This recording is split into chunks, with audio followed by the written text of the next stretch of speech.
I'm prepared to be lynched by the mob, but first hear me out. While I was never a personal fan of the first-person RPG while growing up, even despite some amazing examples of the genre on the Commodore Amiga, I get what makes them so appealing.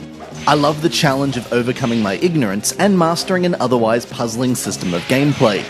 Unfortunately for Wizardry Labyrinth of Souls, this is 2011, and we have better ways to remove hand-holding without making a player feel as though they're going in blind.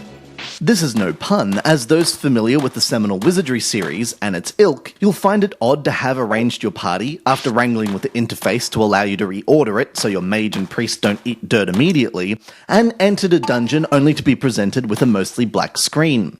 What now, you ask? Step forward and meet your destiny as you face a dungeon crawler in the most literal sense of the term.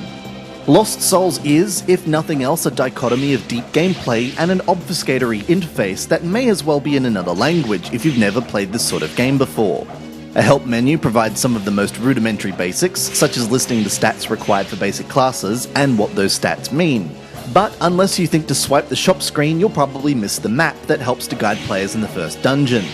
This leaves you blind and facing an eventual annihilation of your party if you don't think to whip out some paper and a pen to draw your own map. Beyond the steep initial curve of the game's archaic design, you'll find yourself neck deep in a rather engrossing story, with quests aplenty and amazing battles that require far more than the basic auto option to survive.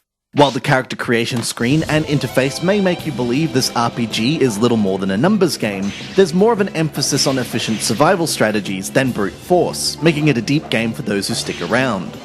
Ultimately, the emphasis comes back to the developer and their decision to keep Wizardry in the dark ages of gaming by refusing to provide even an option to accommodate those unfamiliar to the style of gameplay. This is a real shame, as it's still an amazing game for fans of the series, but you may be put off well before it clicks, and there's no shame in putting the game down again. The game does come with a trial level to explore, so it's worth seeing for yourself whether it's worth the full purchase price.